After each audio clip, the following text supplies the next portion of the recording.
ओम हर हर महादेव। आप सभी भक्तजन कैसे हैं? हमको आशा है कि हमारी माता रानी की महिमा से शिव जी की कृपा से आप सभी लोग अच्छे ही होंगे। आज मैं महात्मा बुद्ध की कहानी सुनाने जा रही हूँ, जो कि आपको इमेज भी देहरादून का बौद्धा टेम्पल का इमेज भी दिखाते जाऊंगी, आपको उनकी जीवनी और कुछ कथाएं भी सुनाऊंगी। तो आप इस कथा को आनंद लीजिए। तो आइए हम लोग उनकी जीवनी की ओर चलते हैं। बौद्ध जी को परंपरा के अनुसार उनका जन्म लुम्बिनी में हुआ था, जो अब नेपाल में है। शाक्य वंश के शाही माता पिता के लिए लेकिन वह एक भटकने वाले तपस्वी के रूप में रहने लगे। अपने घरेलू जीवन को त्याग दिया और भीख तपस्या और अपने जीवन को आगे बढ़ाते गए। उन्होंने बोध गया में ज्ञान प्राप्त किया। अब वह भारत में हैं। इसके बाद बुद्ध निचले भारत गंगा के मैदान में भटकते रहे, भिक्षा देते रहे और एक मठ व्यवस्था का निर्माण करते रहे। उन्होंने कामुक भोग और गंभीर तपस्या के बीच एक मध्य मार्ग सिखाया। निर्वाण की ओर ले जाने वाला, यानी अज्ञानता, तृष्णा, पुनर्जन्म और पीड़ा से मुक्ति। उनकी शिक्षाओं को नोबल अष्टांगिक मार्ग में सपेक्षित किया और मन का एक प्रशिक्षण, जिसमें नैतिक प्रशिक्षण और ध्यान अभ्यास शामिल है, जैसे इंद्रिय संयम, दूसरों के प्रति दया, सचेतनता और उचित ध्यान। उनकी मौत कुशीनगर में हुई। बुद्ध को पूरे एशिया में कई धर्मों और सभी अनुयायियों से सम्मानित किया गया। उनकी मृत्यु के कुछ सदियों बाद उन्हें बुद्ध की उपाधि से जाना जाने लगा। बुद्ध तो भगवान हमारे विष्णु के स्वरूप माने जाते थे, जिनका अर्थ है जागृत व्यक्ति या प्रबुद्ध। उनकी शिक्षाओं को बौद्ध समुदाय द्वारा विनय में संकलित किया गया था।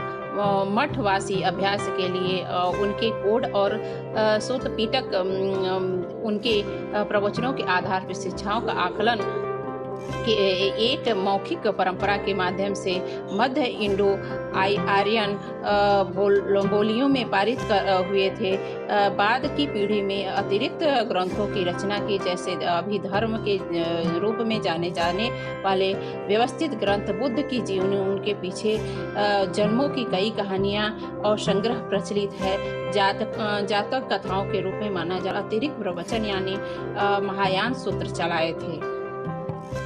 आज मैं महात्मा बुद्ध की कुछ लघु कहानियां सुनाने जा रही हूँ, जो कि महात्मा बुद्ध एक बच्चे को कैसे शिक्षा दिया। आम और बच्चे की कहानी। गौतम बुद्ध किसी उपवन में एक बार विश्राम कर रहे थे। तभी एक बच्चों का झुंड आया और पेड़ पर पत्थर मारकर एक पत्थर बुद्ध के सर पर जाकर गिर गया। उस पर उनके सिर से खून निकलने लगा। महात्मा बुद्ध के आंसू निकलने लगे। बच्चों ने देखा और भयभीत होकर उन्हें कहा कि बुद्ध जी हमें बुरा भला कहेंगे। बच्चों ने उनके चरण पकड़ लिया और उनसे क्षमा याचना करने लगे। उसमें से एक बच्चे ने कहा, हमसे भूल हो गई, हमें माफ कीजिए, मेरी वजह से आपको पत्थर लगे हैं, आपके आंसू निकल गए। इस पर बुद्ध जी ने कहा, बच्चों, मैं इसलिए दुखी नहीं हूँ कि तुमने पत्थर मारे हो और मेरे सिर पे लग गया है। मैं इसलिए दुखी हूँ कि जो आपको मीठे फल दे रहा है उसके ऊपर क्यों आप पत्थर मार रहे हो।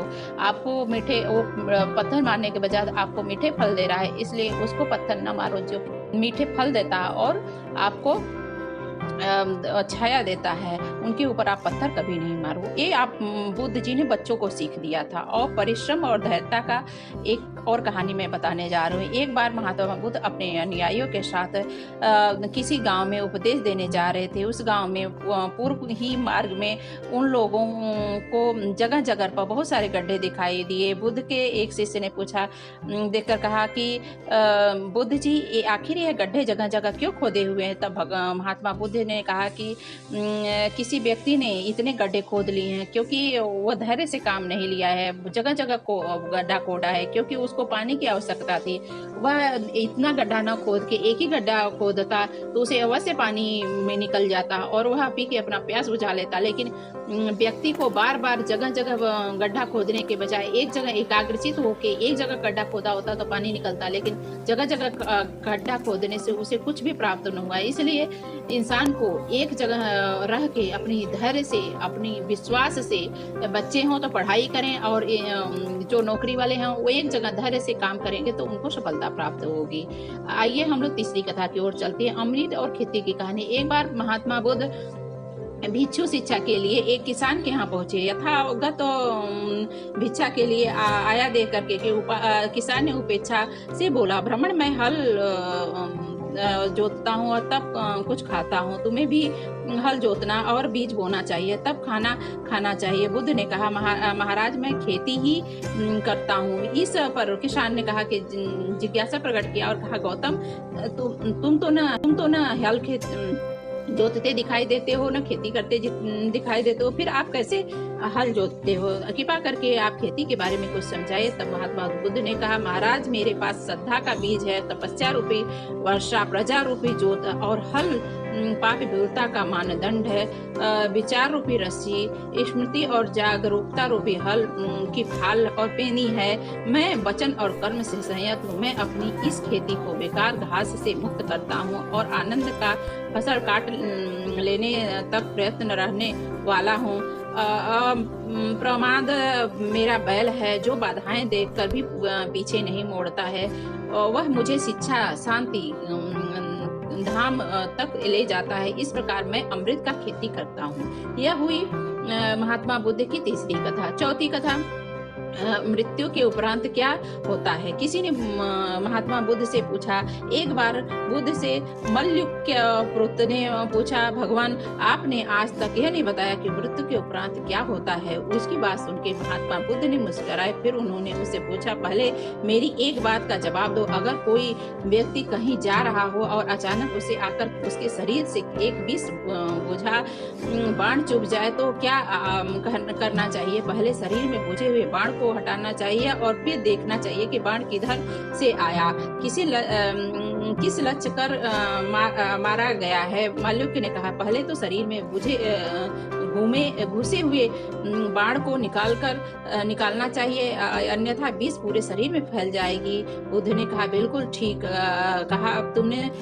अब बताओ कि जीवन में दुखों का निवारण का उपाय क्या है। मृत्यु की बातों के बारे में सोचा जाए। मलुक्य पुत्र अब समझ चुका था और उसकी जिज्ञासा शांत हो चुकी थी। यह हुई महात्मा बुद्ध की चौथी कथा। पांचवी कथा सुनिए। बुद्ध ने कहा, सबका हित करो। ये महात्मा बुद्ध की पांचवी शिक्षा है। एक दिन एक व्यक्ति बुद्ध के पास पहुंचा। वह बहुत अधिक तनाव में था। अनेक प्रश्न उसके दिमाग में घूम घूम कर उसे परेशान कर रहे थे। जैसे आत्मा क्या है, आदमी मृत्यु के बाद कहाँ जाता है, सृष्टि का निर्माता कौन है, स्वर्ग नरक और अवधारणा कहाँ तक सच है, ईश्वर है या नहीं। इसे इन प्रश्नों के उत्तर नहीं मिल रहे हैं। जब वह बुद्ध के पास पहुंचा तो उसने देखा कि बुद्ध को कई लोग घेर बैठे हैं। बुद्ध उन सभी के प्रश्नों और जिज्ञासाओं का समाधान अत्यंत सहज भाव से कर रहे हैं। काफी देर तक वह क्रम चलता रहा, किंतु बुद्ध ध्यान पूर्वक हर एक संतुष्ट करते रहे। बेचारा व्यक्ति वहां का हाल देखकर परेशान हो गया। उसने सोचा कि दूसरे दुनियादारी के मामलों में पड़ने से क्या लाभ है, अपना भगवत भजन करें और बुनियादी समस्याओं से ग्रस्त इन लोगों को भगाएं। किंतु बुद्ध का व्यवहार देखकर तो ऐसा लग रहा था मानो इन लोगों का दुख उनका अपना दुख है। आखिर उस व्यक्ति ने पूछ ही लिया, महाराज आपको इन सांसारिक बातों से क्या लेना देना है। बुद्ध बोले, मैं ज्ञानी नहीं हूँ और इंसान हूँ। वैसे ही वह ज्ञान किस काम का है जो इतना घमंडी और इतना आत्म केंद्रित हो कि अपने अतिरिक्त दूसरे की चिंता न कर सके। ऐसा ज्ञान तो अज्ञानता से भी बुरा है, ज्ञान से भी बुरा है। बुद्ध की बातें सुनकर के व्यक्ति उलझन दूर हो गए। उस दिन से उसकी सोच और वह आचरण दोनों बदल गए। कथा का सार यह है कि ज्ञान तभी सार्थक होता है जब लोगों का कल्याण करे और किसी को मार्गदर्शन कराए, किसी को लाभ पहुंचाए, ना कि हानि। तो यह दीदी से आपको क्या संदेश मिला, आपको क्या सीख मिली, आप जरूर कमेंट करके बताइएगा। यदि आपको चैनल अच्छा लगता हो हमारा तो सब्सक्राइब करिएगा और अच्छा लगता हो तो लाइक कीजिएगा, नहीं तो स्किप करके रख दीजिएगा। ओम हर हर महादेव।